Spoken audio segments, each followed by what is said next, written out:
Cumprimento os irmãos com a paz do Senhor. Glória a Deus por mais essa oportunidade. Estamos juntos na casa do nosso Senhor, do nosso Deus, onde podemos louvar e exaltar o seu nome e meditar na sua palavra e rever nossos irmãos, né? Glória a Deus, não sei vocês, mas a gente sente uma saudade uns dos outros, né? Glória a Deus. Romanos capítulo 12. Mesmo que a gente às vezes cansados, na quinta-feira é bom estar aqui, né? E eu garanto que quem acostumou vir, dia que não tiver ou quando não pode, sente falta, né? Só que a gente costuma fácil com tudo. Se você faltar uma, na outra já vai aparecer uma para você faltar de novo. E daí você já faltou duas, inteirou três e fala, não vale a pena aí não. Daí já se acostuma. É assim ou não é? O primeiro dia a gente sente falta. No segundo, eu fiquei em casa, que dia foi tão legal. Romanos capítulo 12, versículo 1 diz assim: portanto, irmãos, rogo pelas misericórdias de Deus que se ofereçam em sacrifício vivo, santo e agradável a Deus. Este é o culto racional de vocês. Não se amoldem ao padrão deste mundo, mas transformem-se pela renovação da sua mente, para que sejam capazes de experimentar e comprovar a boa, agradável e perfeita vontade de Deus. Obrigado, Jesus. Te adoramos, te exaltamos, Senhor. Obrigado pelo privilégio que é estar na tua casa, por esse dia. Obrigado pela chuva. Obrigado, Senhor, meu Deus, pela vida de cada um dos teus filhos que estão aqui nesta noite. Pai, nós muitas das vezes não sentimos isso, mas queremos, Senhor, entender e saber e experimentar isso, que somos filhos amados seus, Pai. E glorificar e exaltar o teu nome por essa paternidade tão linda.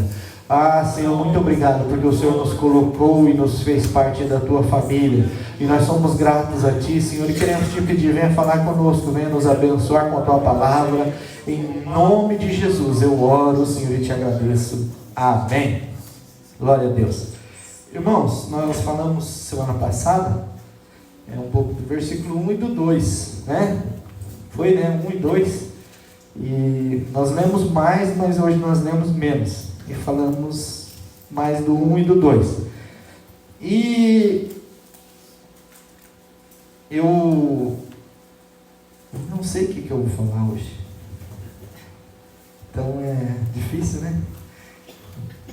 Irmãos, esse texto é um texto bem batido, né? Foi falado semana passada, foi falado sábado também, né? Desse texto, foi lembrado desse texto. E esse texto vai falar de santidade, né? Vai falar de quem, até o capítulo 12, vai falar de tudo aquilo que Deus fez. E agora chega aqui no capítulo 12, vai falar daquilo que a gente precisa fazer. E ele vai começar falando de relacionamento. O capítulo 12 é um capítulo que fala de relacionamento. O relacionamento nosso com Deus, o nosso relacionamento com nós mesmos, o nosso relacionamento com a comunidade, que é a igreja, e até do relacionamento com os nossos inimigos. E no capítulo 13 vai falar do nosso relacionamento com as autoridades. E esse texto, como eu disse, é bem conhecido, muito lido, né? E depende da versão, ele dá uma conotação diferente, depende da versão que você lê. E não sei se vai ter alguma versão aí, eu quero ver se eu acho aqui, um texto, eu acho que é na tradução Revista I Corrigida. Eu sei que é do Edilson, mas ele não vai querer ver, né? Semana passada ele já pulou fora, né? Oh, glória! Aí sim! Lê o 1 e o 2 e o 3. Rogo-vos, pois, irmãos, pela misericórdia de Deus, que apresentei o vosso corpo por sacrifício vivo, santo e agradável a Deus, que é o vosso culto racional. experimenteis com esse século, pois transformai-vos pela renovação de vossa mente, para experimenteis qual seja boa, agradável e perfeita vontade de Deus. Glória a Deus. É benção, hein? Você viu? Eita glória. Esse texto, irmãos, nessa versão, ele vai falar de conformar e de transformar.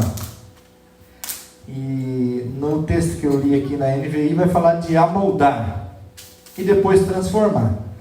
E quando a gente lê conformar, eu quero ler aqui no grego, a palavra chuchematizo, misericórdia, né? Conformar-se, ou seja, a própria mente e caráter ao padrão de outro. Então, conformar é o quê? Você tomar um padrão de outro. É você se encaixar naquilo que não é propriamente você, ou não é de você. Entendeu? Conformar é você se encaixar no padrão dos outros. E é interessante, né? Porque a gente pensa, e já dizia a vovó, me diga com quem tu andas, que eu direi quem tu és. E não tem nada que influencia mais a vida de uma pessoa do que a companhia. Não é verdade? A companhia é que tem o poder transformador, seja para o bem ou para o mal, a companhia tem esse poder. E quando a gente olha para esse texto, Paulo vai falar, eu rogo pelas misericórdias de Deus que ofereçam. Está falando de culto, está falando de sacrifício, está falando de ser agradável a Deus. E está falando de racionalidade.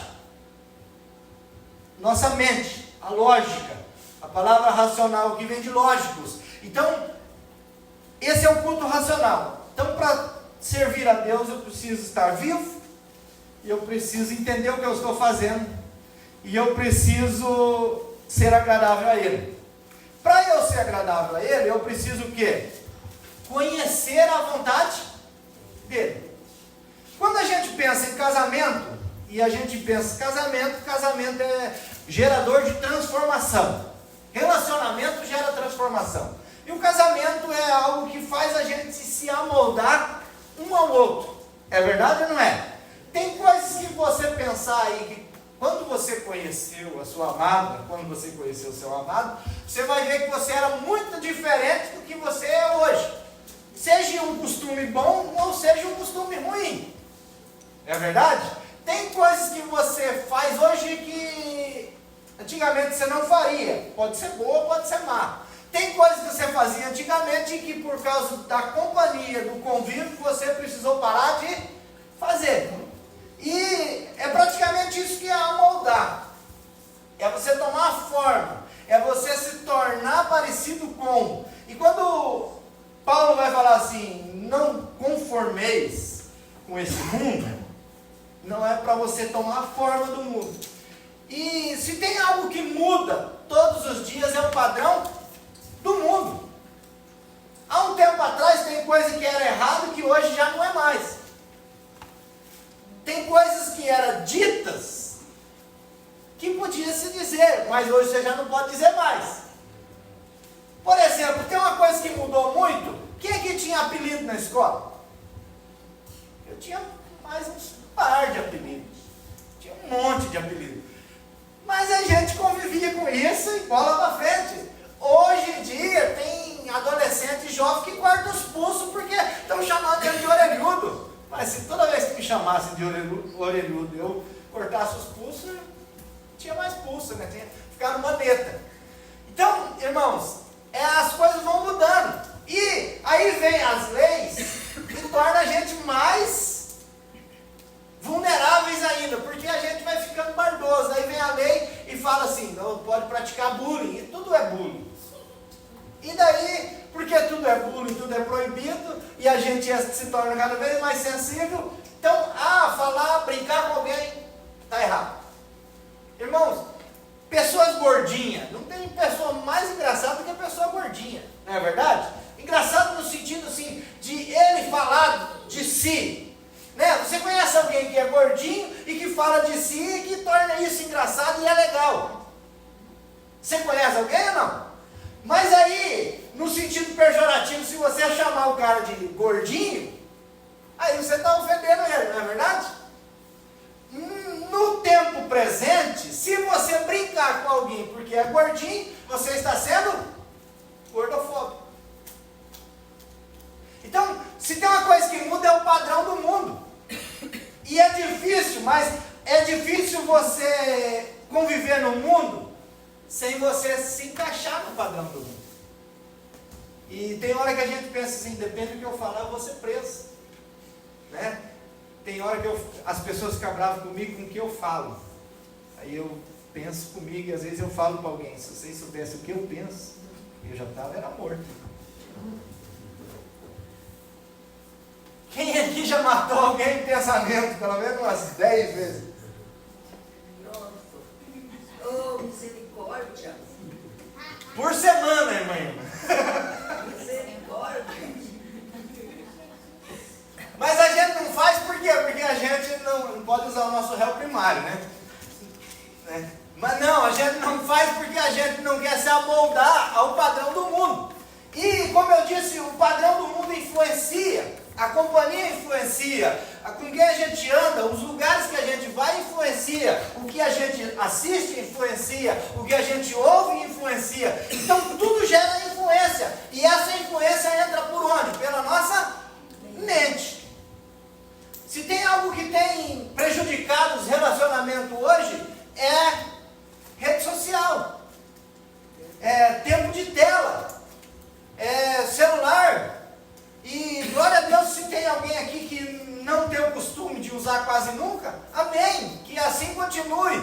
Porque tem algo que gera um costume, é você pegar isso aqui no bolso, às vezes alguém te mandou uma mensagem, e daí você vai e olha o que a pessoa mandou, aí tem aquela maquininha de tirar foto ali, que é o Instagram, você clica ali, ou naquele Fzinho azul, aí você entra ali, e daí você esquece da vida.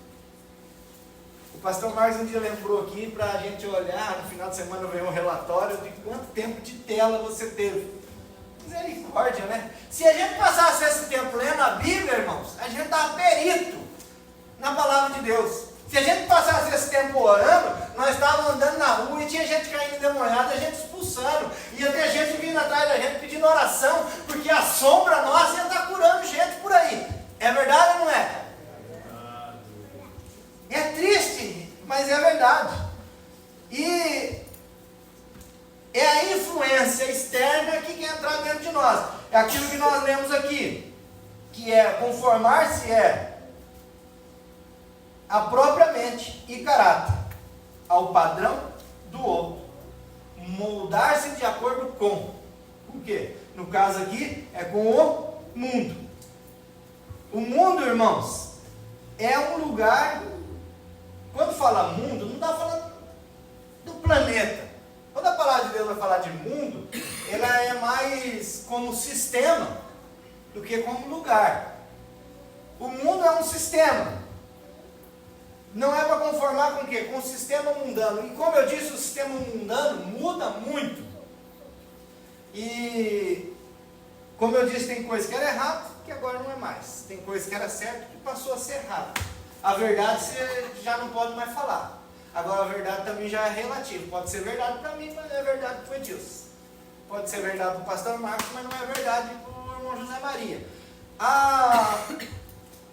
O sistema tem gerado algo em nós que é boicotar tudo aquilo que é contrário ao que eles acham.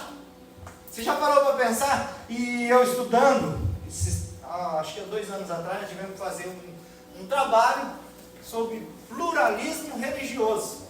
E é interessante essa ideia que a religião é plural, né? Tem várias. No nosso país, então, perde para a Índia, mas já tem bastante, né? Mas tem muita religião.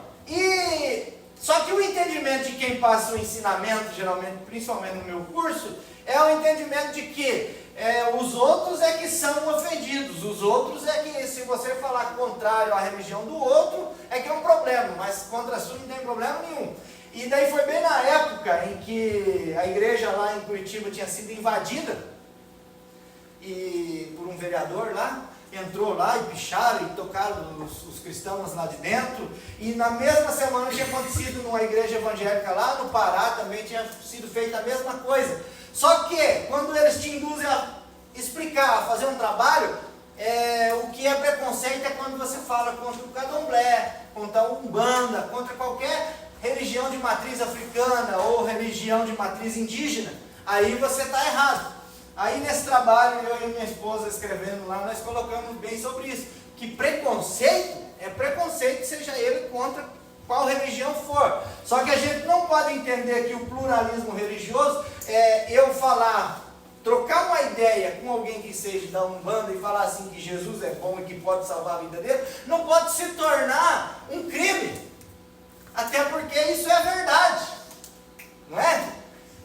Então, essa ideia de pluralismo às vezes tem afetado, e é o sistema mundano, que faz o quê? Afetar algo que é a evangelização.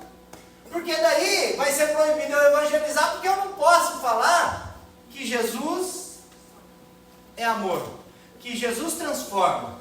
Por quê? Porque eu posso me sentir ofendido se a Suzy vier e falar para mim, Jesus quer transformar a sua vida. Não, mas a minha vida não precisa ser transformada. Você vê como que o mundo é um sistema complexo e ele milita contra aquilo que é bom, aquilo que é puro. Por isso que veio Paulo, usado e inspirado pelo Espírito Santo, dizer assim, ó, não se amoldem ao padrão. Vocês não podem tomar a forma. Vocês não podem formar com o mundo uma aliança. Vocês não podem estar junto com o mundo. Mas o que nós precisamos fazer? Transformar. O que é transformar? Deixa eu achar a palavra aqui. E é interessante que aqui vai falar assim, transformem-se. Nessa versão do Edilson, vai falar transformai-vos pela renovação da vossa mente. Mas é interessante que eu já vi muita gente lendo e aplicando essa palavra no sentido de que vocês não podem conformar, tomar forma do mundo, mas vocês precisam transformar o quê? O mundo. Alguém já ouviu isso ou não? Ou foi só eu? Eu já ouvi, você precisa transformar o mundo. Você não pode se conformar, mas você precisa transformar o mundo. E não é transformar o mundo, é transformar você. A transformação, irmãos, é em nós. Porque a partir de nós, o mundo pode ser transformado. Mas o sistema mundano em si, ele não se transforma. O sistema mundano, ele não aceita. Mas as pessoas sim são transformadas. Então é possível o quê? Tirar as pessoas do sistema e trazer elas para onde? Para Cristo, aonde a mente dela vai ser transformada. Por isso que Jesus vai dizer assim. Tem uma versão que diz assim, não vivam conforme os padrões desse mundo, mas deixem que Deus os transforme. Os transforma. Pela renovação da mente. Você... Esqueci o que eu ia falar agora. Transformem-se pela renovação da sua mente, para que sejam capazes de experimentar e comprovar a boa, agradável e perfeita vontade de Deus. Transformar-se, transmutar, transfigurar foi a palavra que foi usada por Cristo. Lembrei agora o que eu ia falar. Em Mateus capítulo 16, Jesus vai ter uma conversa com Pedro. E nessa conversa, Pedro vai falar para ele que ele é o Cristo, o Filho do Deus vivo. E Jesus vai falar para Pedro, não foi carne, não foi sangue que te revelou isso, mas foi meu Pai que está no céu. E tu és Pedro, e sobre essa pedra eu edificarei a minha igreja. E a porta do inferno não prevalecerão contra a minha igreja. A porta do inferno não prevalecerá contra a minha igreja. E é interessante que aqui nós vamos falar assim de transformação pela mente. Nós somos transformados e nós nos tornamos agentes de transformação. Quando Jesus está falando para Pedro assim, ó, tu és Pedro, sobre essa pedra, que pedra? A revelação de que Cristo é o Senhor. E sobre essa revelação ele vai edificar a igreja é edificada sobre que pedra? Sobre a revelação de que Cristo é Senhor, de que Ele é Filho do Deus vivo. E essa revelação se tornando conhecida em nós, nós nos tornamos igreja. E quando nós nos tornamos igreja, a porta do inferno não prevalece contra a igreja. E é interessante que a gente pensa assim, que a porta do inferno vai vir caminhando e vai vir lutar contra nós. Não é verdade? Quando a gente ouve esse versículo, eu ficava pensando, quando era mais novo, eu ficava pensando, a porta do inferno não prevalecerá contra a igreja. A porta vai vir contra mim, né? Como é que a porta do inferno vai vir contra mim? Não. A porta do inferno, irmãos, é nós que precisamos lutar contra ela. Ela não prevalece, ela não resiste. E quando a gente olha para esse texto de Paulo falando que nós precisamos transformar ou se deixar transformar por ele, né? É a versão que você leu, né? Deixar que ele nos transforme.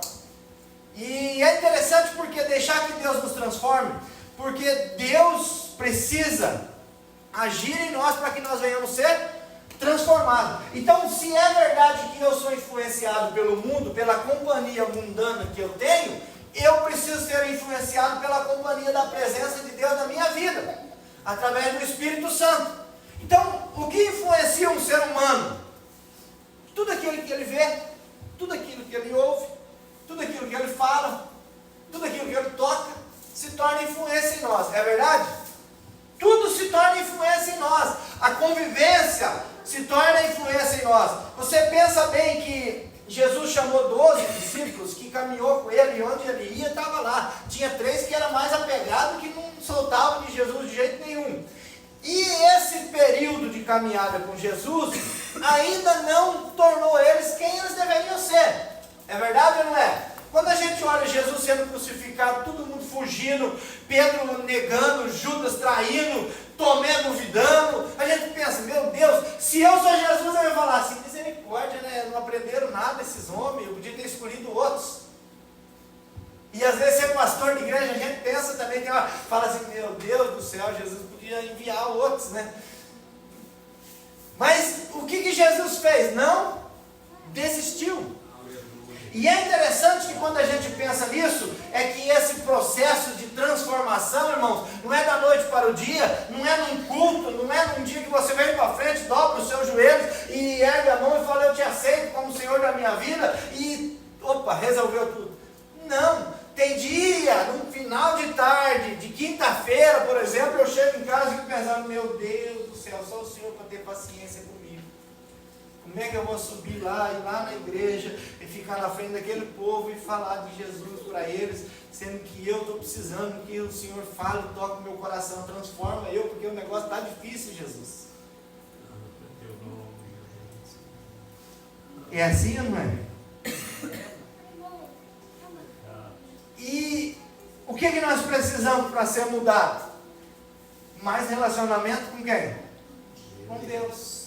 Mas é interessante, irmãos, que se você pegar uma pessoa que se isola e que vai para um mosteiro, ou que está lá uma mãe que cria o seu filho, lá no meio do mato, nós já falamos sobre isso, ela deu a luz ao filho, mora lá no mato, e está lá com esse filho, e ela não deixa nenhuma influência externa atingir a vida dele, ela só fala palavras boas, ainda assim essa criança tem algo dentro do coração dela que se chama pecado original, e a maldade, e essa criança ainda precisa reconhecer Jesus como o Salvador da sua vida. Amém. Porque todos nós precisamos dessa graça e dessa misericórdia. Porque, como eu costumo dizer sempre, nenhum pai, nenhuma mãe ensina o seu filho a ser egoísta, ser mentiroso, que mais que uma criança é fofoqueiro. Ninguém ensina. Ou tem algum pai e alguma mãe que ensina o filho a ser egoísta? Não divide isso aí, filho, isso aí é só seu. Pega meio escondido. Você tem alguma mãe e pai que fez isso, peça perdão para Deus hoje. Não, você tem que dividir, não é assim que a gente fala? Tem que dividir. Ó, oferece para o teu coleguinha. O brinquedo, a criança tem um brinquedo favorito, você pode pagar 50 brinquedos, ela tem aquele favorito. E vem um coleguinha, e o coleguinha vai gostar de qual? Tem 50, mas vai gostar daquele que está na mão. Quem que falou que ensina uma criança a ter inveja? Falar, não, eu quero esse. E quem ensina o outro a ser egoísta? Falar, não, eu não divido, porque esse é meu. Ninguém ensina. Então, a maldade está no ser humano. E essa renovação de mente é que precisa estar sempre agindo em nós. Mas age em nós de que forma? Como eu disse, nem sempre é você se isolar no mosteiro, mas é no convívio. Você sabe que se tem uma coisa que transforma a vida das pessoas, é a igreja de Cristo. Não no sentido de que a igreja é boa lá, não. Todo mundo é ruim.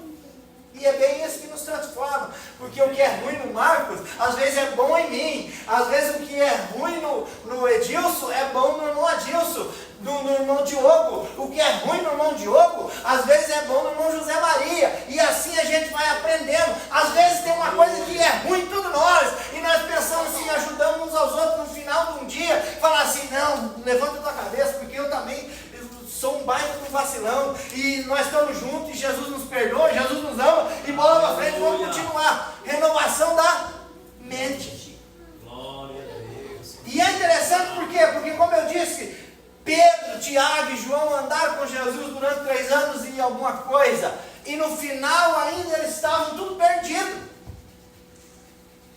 Mas Pedro recebe o Espírito Santo no dia de Pentecostes, e ele prega uma mensagem, e 3.000 pessoas se rendem aos pés de Jesus. Opa, agora Pedro é outra pessoa. Não, Pedro vai lá um dia e se encontra com Paulo, e está lá junto com Tiago, irmão do Senhor, e de repente Pedro está lá no meio dos judeus. Aí quando ele está no meio dos judeus, ele fala, opa, não pode trabalhar sábado, não pode comer porco, eu tenho que cuidar disso aqui, vamos resolver isso aqui. E daí vem Paulo e fala assim, o que está acontecendo, seu hipócrita? Por que perto deles você age desse jeito e perto dos outros você age de tal forma?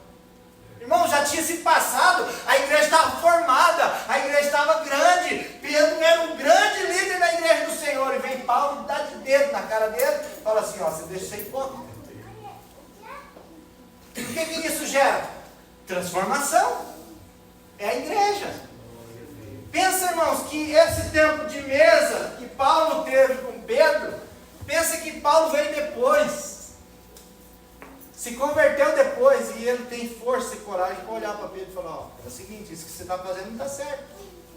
Por que você é camaleão agora? Você muda de cor conforme o ambiente que você está? E não tem nada que identifica mais nós do que esse animalzinho, né, irmãos? Não tem nada que a gente faça mais do que se adaptar aos ambientes. Não é verdade? E isso é muito condenado por Jesus. Por isso que eu falo, tem misericórdia de mim, Jesus. Tem misericórdia.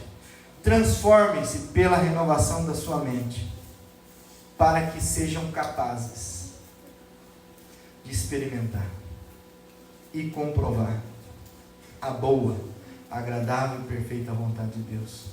Sem essa transformação de mente, irmãos, a gente não é capaz de experimentar a boa, agradável e perfeita vontade de Deus.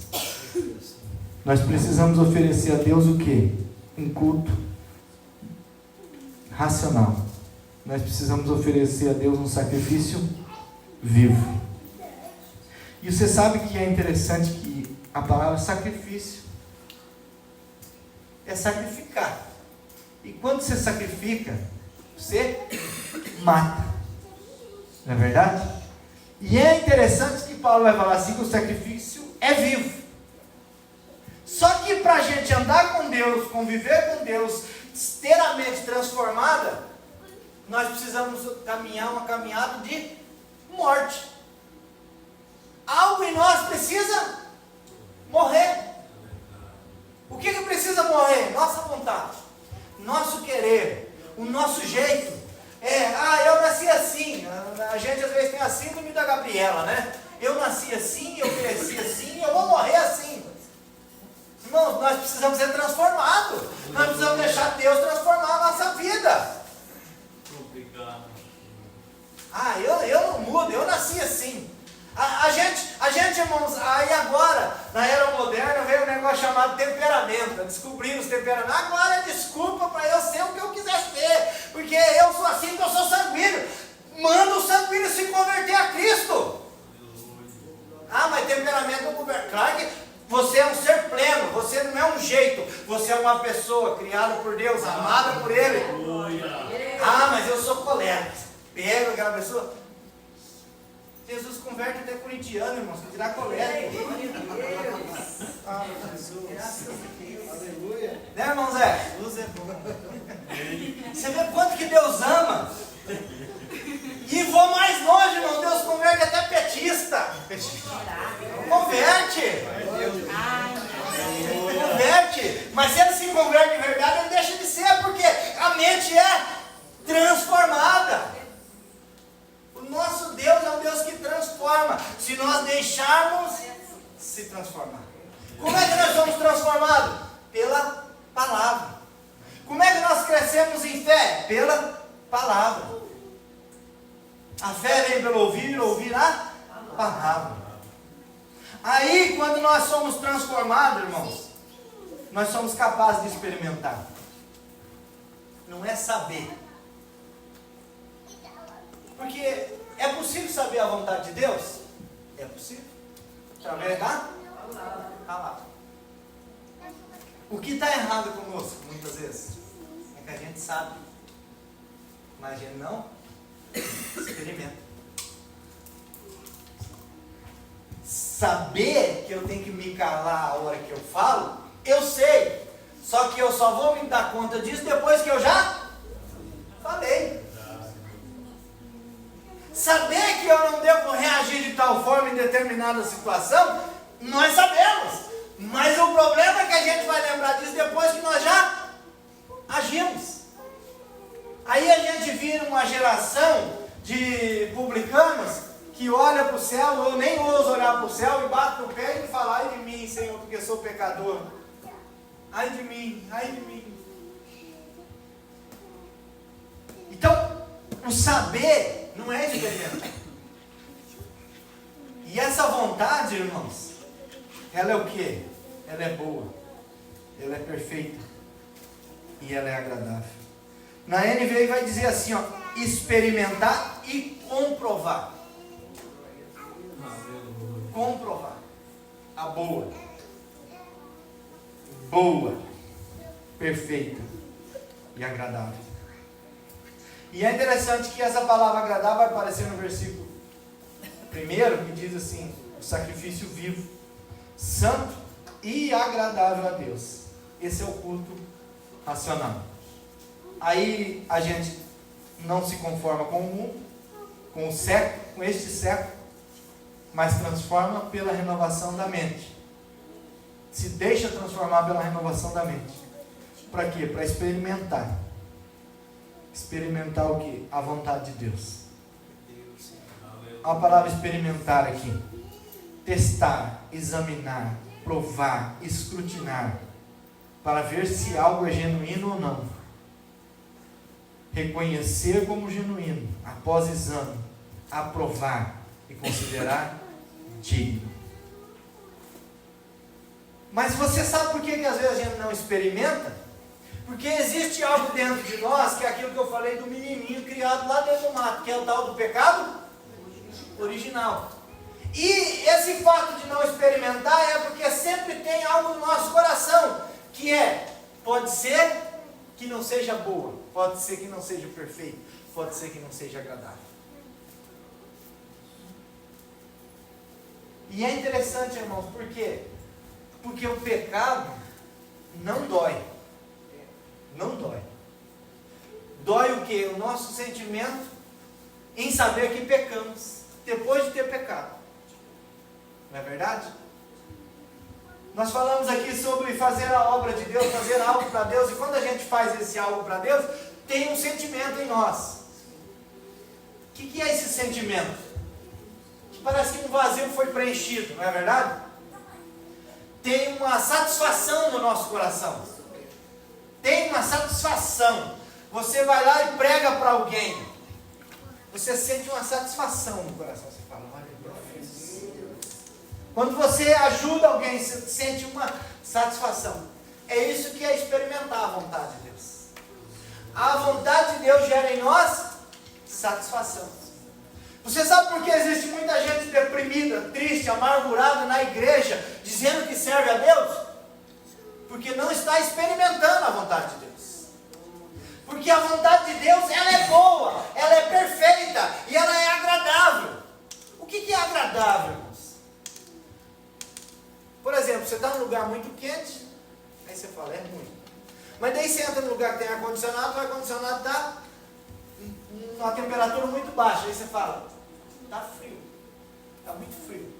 É assim, lá tem que desligar bem lá porque está frio. E geralmente os casais são compostos por duas pessoas, uma que sente muito calor e a outra que sente muito frio. E às vezes é a mesma pessoa que sente as duas coisas demais. Aí, irmãos, o que é um ambiente, por exemplo, agradável? A temperatura está ideal. A umidade do ar relativamente está ideal. Isso é agradável. Outra coisa que é agradável, uma cama bem gostosa, depois de um dia de trabalho. Só que isso deixa de ser agradável se você está com muito problema na cabeça e pensando em tudo que você passou durante aquele dia.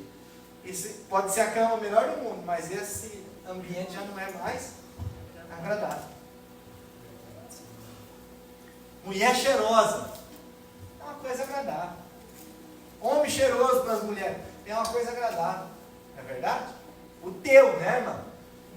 A tua, né, irmão? É agradável. Criança obediente. Pensa numa coisa agradável. Então, a vontade de Deus, irmãos, é tudo o que você puder imaginar que seja agradável, é a vontade de Deus. E ela gera satisfação. Eu estava terça-feira lá no Cascavel, daí nós temos uma roda de partilha lá depois do culto, da reunião. E nessa roda de partilha, Deus me fez lembrar, porque assim, nós fizemos o retiro, e daí o tema de terça-feira era o que você precisa reparar, ou o que você precisa, para quem você precisa pedir perdão, ou o que você precisa reparar com alguém, hoje, ou essa semana. E daí eu falei assim, olha gente, eu vou falar a verdade, o dia que eu saí do retiro, eu já saí reparando, foi tudo. Reparando a trave que estava no olho dos outros, né? Não, saí reparando tudo que eu tinha feito errado, eu saí reparando. Pode ser que tenha alguma coisa, mas o Espírito Santo vai me fazer lembrar. Mas eu saí reparando, e uma das coisas que eu reparei foi um sentimento que eu tinha no meu coração. Que sempre que eu contava, isso me gerava um pouco de dor no meu coração.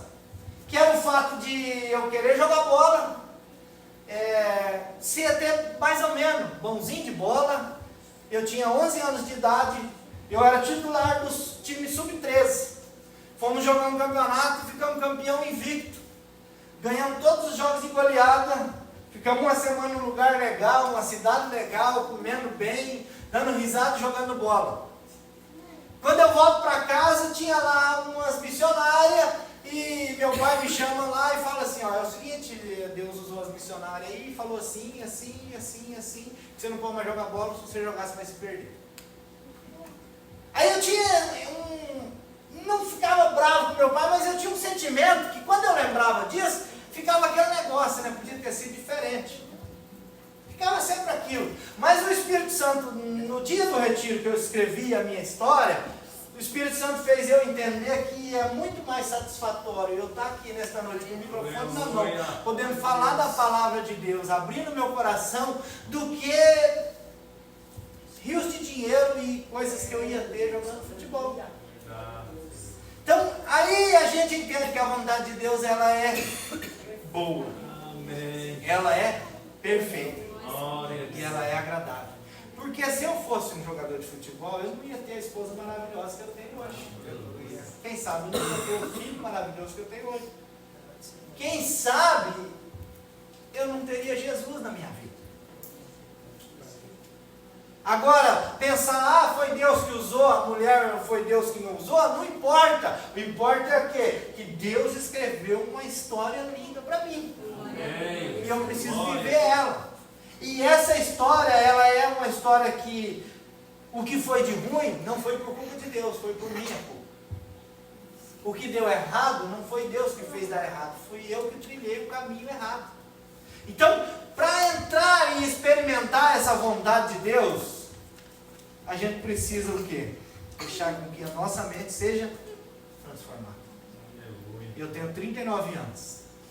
E isso demorou 39 anos para ser mudado na minha vida. Ou 26 anos, 25 anos. 26, eu sou muito conta, deixa eu falar. Não é meu forte fazer conta. Não, fazer conta é meu forte. Eu faço muita conta e depois eu não preciso pagar. Você consegue entender o que é isso, irmãos? Nós precisamos experimentar e comprovar. E quando a gente está experimentando, a gente sabe que ela é boa, que ela é perfeita, que ela é agradável. Coloque-se de pé. Não existe lugar melhor para se estar senão debaixo da vontade de Deus, experimentando a vontade de Deus, vivendo a vontade de Deus. E às vezes num dia de trabalho que você lida com muita gente promíscua muitas das vezes, de lábios impuros, como disse o profeta Isaías, eu sou um homem de lábios impuros e habito no meio de um povo de impuros lábios. Ele fala, ai de mim, porque eu vou perecendo. Mas um dos anjos voou e colocou uma tenaz em sua língua. E a história mudou. Nós precisamos deixar a nossa mente ser transformada. Tem coisas, irmãos, que a gente acha que é certo. Tem coisas que a gente acha que faz certo, mas faz certo do jeito errado. Mas e como que eu vou saber disso? Eu preciso experimentar a vontade de Deus. Eu preciso deixar Ele transformar a minha vida. Eu preciso estar sensível à voz do Espírito Santo de Deus. Jogue fora toda a síndrome de Gabriela. Jogue fora toda a escola de temperamento. Ah, porque eu sou assim, porque o meu temperamento. Não, o Espírito Santo é poderoso para transformar a pessoa toda, o homem todo. A ação do Espírito Santo é em você todo. Pare de achar argumento para poder viver do jeito errado. Clame por misericórdia, mas deixe com que essa misericórdia venha agir muitas das vezes como agiu na vida de Pedro, usando Paulo e colocando o dedo no rosto dele e falando assim, isso que você está fazendo é hipocrisia, porque quando você está com o judeu, você age como judeu, quando você está com o gentil, você age como gentil. Isso precisa mudar em mim, isso precisa mudar em nós. Nós precisamos deixar transformar pela renovação da nossa mente. E que o Espírito Santo de Deus venha agir em nós. Que nós venhamos dar lugar para o Espírito Santo de Deus trabalhar. Ah, o pecado não dói, mas o pecado gera dores depois de cometido. E daí quando você falou uma coisa que não deveria falar, você se lembra e vê uma culpa no seu coração. Aí a pessoa que não tem esse conhecimento, não tem o Espírito Santo, vive como se não tivesse feito nada de errado. Mas nós sentimos algo em nós que nos incomoda, que fica, embarga a nossa garganta, a nossa respiração não fica a mesma, parece que você está tendo um problema de ansiedade, mas esse problema é a culpa pelo pecado. Mas o que eu faço com isso? Eu deixo nos pés da cruz de Cristo. Eu me arrependo e falo, eu não quero ser mais assim. Eu preciso ser moldado por Tua presença. Eu preciso ser influenciado pelo Teu Espírito. Eu preciso jogar esse lixo fora. Eu preciso viver de maneira diferente. Então comece a deixar a palavra de Deus entrar no seu coração, entrar na sua mente, renovar ela, para que você venha viver uma vida debaixo da vontade de Deus, que é boa, que é perfeita e que é agradável. Pai, nós te louvamos, te agradecemos, Senhor Deus, pelo privilégio de estar aqui. Obrigado por tua graça, por teu amor e por tua fidelidade. Obrigado porque o Senhor é Senhor em nossas vidas, Pai. Nós clamamos a Ti por misericórdia, por perdão, e cremos, Senhor meu Deus, nesse perdão, porque o Senhor derramou o seu sangue na cruz para nos perdoar. Mas nós reconhecemos que somos falhos, que somos pecadores e que carecemos da tua graça. Nós necessitamos da sua graça. Então ajude-nos com tua graça, que venha nos transformar, que venha gerar em nós renovo, Pai. Em nome de Jesus, uma mente renovada, transformada pelo teu Espírito Santo. Senhor,